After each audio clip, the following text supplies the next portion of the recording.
আসসালামু আলাইকুম। আমার চ্যানেলে আপনাদের সকলকে স্বাগত। বাংলাদেশের মধ্যে এই গত কাল থেকে কি পরিমাণ মব ভায়োলেন্স হচ্ছে, কি পরিমাণ অরাজকতা করার চেষ্টা করা হচ্ছে বাংলাদেশের মধ্যে, সেটা আমরা কিন্তু সকলে পরিলক্ষিত। ইভেন আর্মি প্রধানকে হুমকি দেওয়া হচ্ছে, বিজিবি টহলরত গাড়ি, আর্মি টহলরত গাড়িকে ভেঙে দিতে বলা হচ্ছে। কে ভেঙে দিতে বলতেছে? একজন সমন্বয়ক হাসিবুর ইসলাম, তিনি বলতেছে ঢাকা ভার্সিটির আশেপাশে যদি সেনাবাহিনী এবং বিজিবির গাড়ি টহলরত অবস্থায় আসে, আপনারা ভেঙে দিবেন গাড়ি। আর নির্দেশ দেওয়ার জন্য যা সাজা পাবো, যেটাই হবে না কেন সেটা আমার উপর যাবে, আমি বুঝবো। কতটুকু উগ্রবাদ হলে, কতটুকু জঙ্গিপনা মনের মধ্যে থাকলে তারা এইসব কথা বলতে পারে। তাদের মধ্যে একটা ভাব চলে এসেছে, আমরা সর্বসের্বা।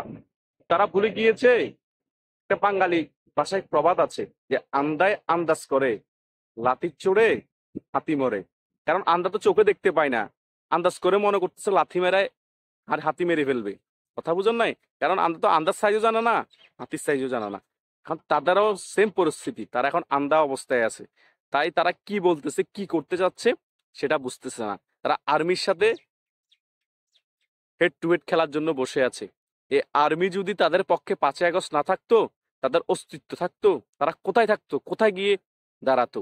তারা বলতেছে বাংলাদেশ আওয়ামী লীগকে নিষিদ্ধ করতে হবে। আর্মি নাকি ইন্ডিয়ার প্রেসক্রিপশনে তাদেরকে 11 তারিখ প্রেশার ক্রিয়েট করেছে আওয়ামী লীগের পুনর্বাসনের জন্য।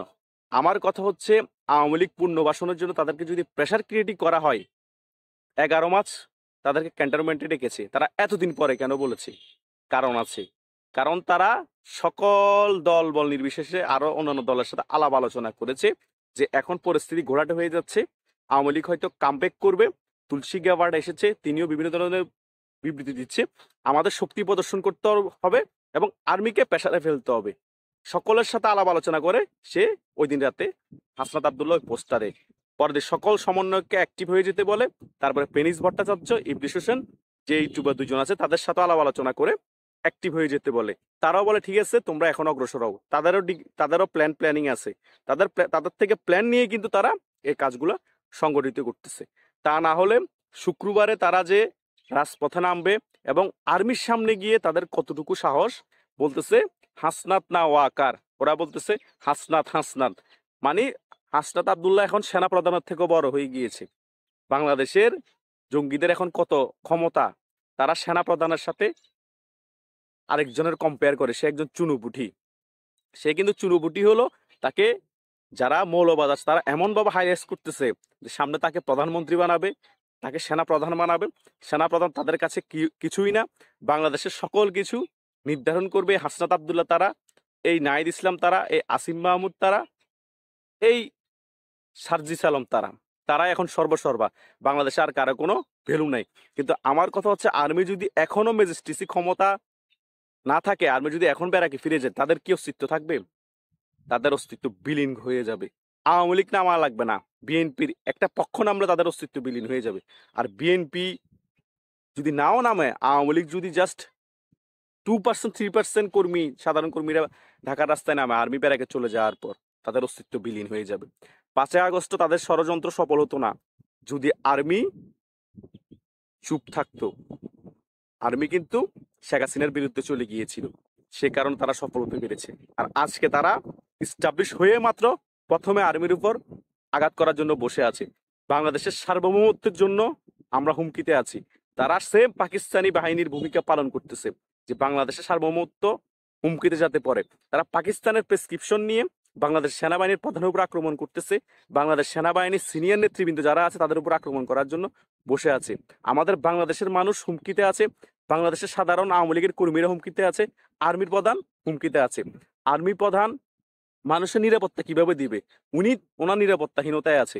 ওনার সৈনিকদের গাড়ি ভেঙে দিতে বলতেছে, বিজিবির গাড়ি ভেঙে দিতে বলতেছে, আর্মি প্রধানকে ওপেন থ্রেট দেওয়া হচ্ছে। তো আর্মি প্রধান কিভাবে নিরাপদ থাকবে? সাধারণ মানুষ কিভাবে নিরাপদ থাকবে? তারা কতটুকু মৌলবাদ সৃষ্টি করতেছে বাংলাদেশের মধ্যে, আর তারা কতটুকু জঙ্গিপনা বিশ্বাস করে, তাদের অ্যাটিটিউডের মধ্যে গতকাল থেকেই বোঝা যাচ্ছে। প্রত্যেকটা জায়গায় প্ল্যাকার্ড নিয়ে নিয়ে কালো পতাকা নিয়ে বিভিন্ন জায়গায় তারা মিছিল মিটিং করতেছে। অনেকজনকে আবার আর্মি বিজিবি আটকও করেছে। তারা পাগল পাগল হয়ে গিয়েছে। একটা কথা মাথায় রাখবেন, যখন মানুষের শেষ সময় আসে তারা তখন হিতে হিত জ্ঞান ভুলে যায়। তারা তখন কি করবে, কি বলবে, কার সাথে খেলবে, কার সাথে খেলবে না, কিছুই তারা মাপতে পারে না। কারণ তারা এখন মাথার মধ্যে ঢুকিয়ে গিয়েছে যে আমরা যদি এখান থেকে ক্ষমতা কোনো রকমের স্লিপ করে আমরা মারা এমনিতেই যাব।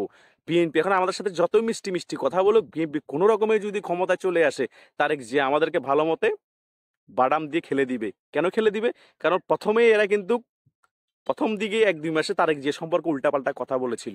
পরে দিয়ে আস্তে আস্তে ব্যাপারগুলো বুঝতে পেরে বিএনপির সাথে আতাত করে চুপচাপ হয়ে গিয়েছিল। তারপরে আবার গ্রুপিং শুরু হয়। বিএনপি গুলো সকল কিছু মাথায় আছে, কথা বুঝুন নাই, তাদের কাউকে ছাড়বে না, তারা ভালো মতেই জানে। তাই বিএনপির সাথে এখন একটু চুপচাপ হয়ে আতাত করে থাকলেও এটা কেন করেছে? কারণ আওয়ামী লীগকে দমন করতে হবে সে কারণে। কিন্তু মনে মনে তারা বিএনপিকে পছন্দ করে না, আর বিএনপিও তাদেরকে পছন্দ করে না। তাই তাদের এখন যতদিন বেঁচে আছে যত প্রভাব বিস্তার করতে হয়, যতই রিস্ক নিতে হয়, তাই সকল কিছুই নিবে।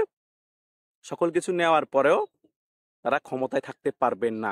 যেখানে আওয়ামী লীগ ১৬ বছর এত কিছু নিয়ে তাদের কাছে বিজিবি ছিল, আর্মি ছিল, পুলিশ ছিল, ছাত্রলীগ ছিল, যুবলীগ ছিল, আওয়ামী লীগের সকল নেতাকর্মী ছিল। তারপরেও আওয়ামী লীগ তাদের সাথে টিকতে পারে নাই। কারণ আর্মি যখন সরে গিয়েছিল। তো তারাও যতই পাওয়ার শো করুক, যতই স্টেবল থাকুক, যতই তাদের জনসমর্থন থাকুক বলুক, ইন্ডিয়ার প্রেসক্রিপশন এবং আমেরিকার প্রেসক্রিপশন যদি স্ট্রংলি এই বাংলাদেশ আর্মির উপর দিয়ে দেয় বা তারা একটা সিস্টেমেটিক ভাবে খেলা খেলে দেয়, তারা কি টিকে আদৌ সম্ভব? কখনোই সম্ভব না। তাই তাদের কাছে ডু অর ডাই সিচুয়েশন। আমি অনেক ভিডিওতেই বলি, হয়তো মরবো, না হলে ক্ষমতায় থাকবো। আর যতদিন বেঁচে থাকবো ক্ষমতায় থেকে বেঁচে থাকবো। তাই তাদের মাথায় কোনো নির্বাচনের প্ল্যান নাই। আর বিএনপিও যাচ্ছে তাদের উপর একটু বেশি করে প্রেশার ক্রিয়েট হোক। বেশি করে প্রেশার ক্রিয়েট হলে ভয়ে তারা সেফ এক্সিটের জন্য নির্বাচন দিয়ে বিএনপিকে ক্ষমতা দিয়ে বিদেশ চলে যাবে। ওই সেম 111-এর মতো একটি নির্বাচন দিছে, নির্বাচনে সেফ এক্সিট পাওয়ার জন্য আওয়ামী লীগকে ক্ষমতায় বসিয়ে দিছে। নির্বাচনে অনেকগুলো আসন পেয়েছে আওয়ামী লীগ। বিএনপি বিরোধী ছিল, ইয়াজউদ্দিন এবং ফখরুদ্দিন বিদেশ চলে গিয়েছে সেফ এক্সিট দিয়ে। এই সেম খেলাটা এখন বিএনপিও চাচ্ছে যে ওরাও খেলুক, কিন্তু ওইটা আর এটা অনেক পার্থক্য আছে। এরা কিন্তু একজন দুজন না, এরা কিন্তু বিশাল একটা গ্যাং আছে। এই সমন্বয়কদের ডক্টর ইউনুস হচ্ছে তাদের প্রধান। আবার ছাত্র শিবির, জামাত ইসলামদেরও একটা বেকিং আছে। ইসলামী ছাত্র আন্দোলন, তারপর আরো বহু ধরনের খেলাফত মজলিস ইসলামিক দলও আছে। তাদের একটা বিশাল গ্যাং আছে। তারা কিন্তু বিশাল একটা বহর আছে। তাদের ভোটার কম, কিন্তু রাজপথে নামার জন্য হিউজ পরিমাণ লোক আছে। তাদেরকে এত সহজে নির্বাচনে রাজি করানো, এত সহজে দমানো বিএনপির পক্ষে এখনো সম্ভব না। তাই বিএনপি বারবার বলছে এখন নির্বাচন প্রয়োজন, নির্বাচন প্রয়োজন। বিএনপি মনে করতেছে ওরা এখন প্রেসারে আছে, ভয়ে আছে। ভাই, ওরা প্রেসারে থাকুক, ভয়ে থাকুক, ওদের মৃত্যুর আগ পর্যন্ত ওরা ফাইট করে যাবে। এটা 100% লিখে রাখেন। তারা যখন অবস্থা বেশি বেগতিক দেখবে, তখন তারা মিস্টেক হিউজ পরিমাণে করে ফেলবে। সেটা এখন করতেছে। আর্মির সাথে লেগে গেছে, বিএনপির সাথে সমস্যা, আওয়ামী লীগের সাথে তো সমস্যা আছেই। তাদের সামনে পরিণতি খুবই খারাপ, পালানোর জায়গা পাবে না। কারণ তারা সেফ এক্সিট দিলে কোন দেশে যাবে? ইন্ডিয়া তাদের জন্য বন্ধ, আমেরিকা বন্ধ, ইউরোপের বিভিন্ন দেশ এখন বাংলাদেশকে মৌলবাদ এবং জঙ্গিবাদ রাষ্ট্র হিসেবে দেখতেছে। তাদের মূল হোতা কারা? এই সমন্বয়করাই, নাগরিক পার্টির লোকরা। তাদেরকে ওই জায়গায়ও জায়গা দিবে না। আর ওই জায়গায় তারা যদি যায়ও, আওয়ামী লীগ যারা সাধারণ সমর্থক আছে তারা কি পরিমাণ অবস্থা খারাপ করবে সেটা আপনারা ভালো করেই বুঝতে পারছেন। তাই দেখার বিষয় আছে আর্মি কি পদক্ষেপ নেয়। আর আর্মির সাথে এই ধরনের হঠকারীমূলক বেয়াদবি করার জন্য, আর্মিকে ডাইরেক্ট থ্রেট দেওয়ার জন্য আর্মি কোন পদক্ষেপ নেয়। আর্মি যখন পদক্ষেপ নিবে, এদের একটাও কেউ বাঁচতে পারবো না, সবগুলোর পাছা লাল করে ফেলবে, সকলেই অ্যারেস্ট হবে। এটা কিন্তু বাস্তব সত্য কথা। ধন্যবাদ সকলকে।